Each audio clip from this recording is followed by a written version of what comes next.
So Jason Tatum wants to be the face of the NBA. And when all of that stuff came out about 5, 6 weeks ago, I said, hogwash. Jason Tatum is not the league's most valuable player. I knew at the time I would take some heat on that, but it seems as if the rest of North America has finally caught on to that statement.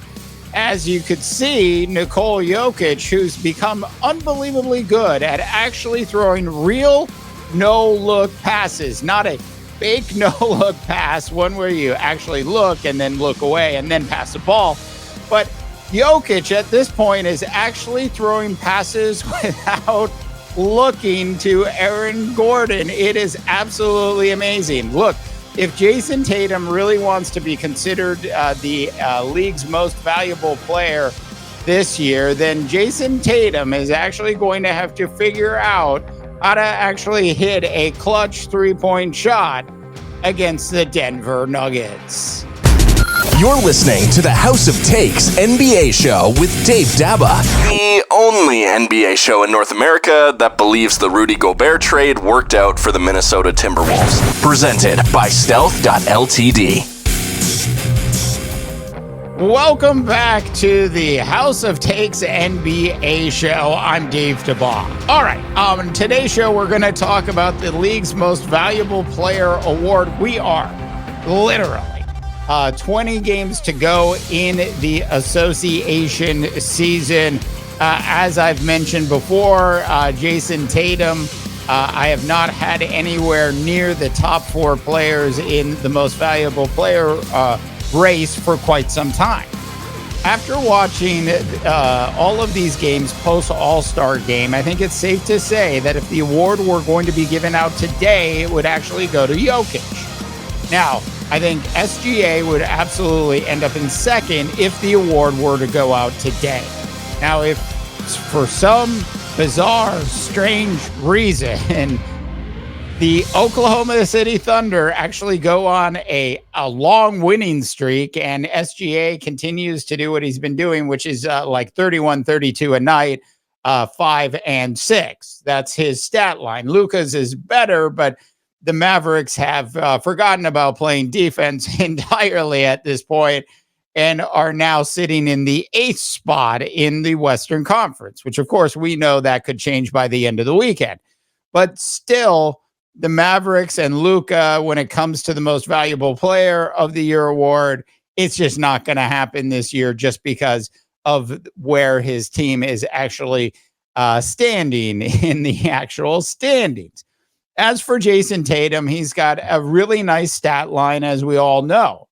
I mean, in case you forgot, Jason Tatum is putting up nearly 27 points a game, over 8 boards, and nearly 5 assists a game, with a field goal percentage of 47.5.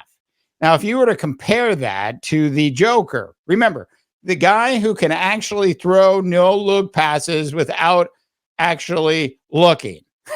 26 points a game, 12 boards, and 9 assists. I mean, there's just no comparison, even from a stat line perspective, who the most valuable player of the year award should go to. It's clearly Jokic when you compare him to Jason Tatum. But then you got to add in Shai Gilgeous-Alexander, who has a fantastic stat line of 31, 5 and 6 a night.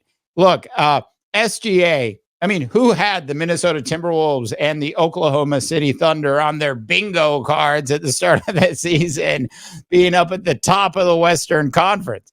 Like, I assure you, most people out there had both of those teams having to deal with a play-in scenario, a la the Golden State Warriors and the Los Angeles Lakers. But the opposite has happened. We talked about matchups and good coaching in a podcast earlier in the week. I'll cover more of that and why it's so important as the weeks go on in the association. But SGA, clearly, in my opinion, would fall into the second spot today if the award were to go out today. You know, Donovan Mitchell also has fantastic stats. I mean, he's sitting out tonight's game against the T-Wolves, but 28, 5 and 6 are his stats. Speaking of the T-Wolves, you have Anthony Edwards, Ant-Man, 26, 5 and 5 a night. And you know those numbers are all going to go up significantly because Karl Anthony Towns is going to be out for the next month. I mean, if the Minnesota Timberwolves somehow hold on to first place, or the Oklahoma City Thunder hold on and win the West, this regular season West, would Anthony Edwards and SGA both have a legitimate argument for the most valuable player of the year award this particular year? And the answer to that question is, if they end up winning the West by 4 or more games, then the answer to that question would be absolutely yes. But I think it's going to be hard for that to happen. And I think at the end of the day, the Denver Nuggets are going to win the Western Conference, and Jokic is going to walk away with yet another most valuable player of the year award. All right. So give me your thoughts on Jason Tatum. I mean, a fantastic season for Jason Tatum, no doubt. And he is taking a step back a little bit from a scoring perspective because he has Porzingis on the team. That should absolutely be noted. I think the thing about Jason Tatum that a lot of us have seen and can't unsee, we saw again this week, which was a performance against one of the better players, probably the best player in the NBA, and one of the better teams, probably the best team really in the NBA, in the Denver Nuggets. And quite frankly, Jason Tatum not having a very good game. We know that in a 7-game series, he'll certainly have a bunch of good games, but he has to become better at playing better and bigger moments in the NBA if he's actually going to win a Most Valuable Player of the Year award. All right, that is it for tonight's House of Takes NBA show. Timberwolves playing the Cleveland Cavaliers right now. We're early in the second quarter. T-Wolves up by, it looks like, 6 points at this point. Anyways, thanks so much for tuning in. If you haven't had a chance to subscribe yet to our big channel, please go ahead and subscribe. And of course, like this video for the House of Takes the House of Takes NBA show. I'm Dave DeBaugh, wishing you all a tremendous rest of your sports viewing day. You've been listening to the House of Takes NBA show with Dave Daba, presented by Stealth.ltd.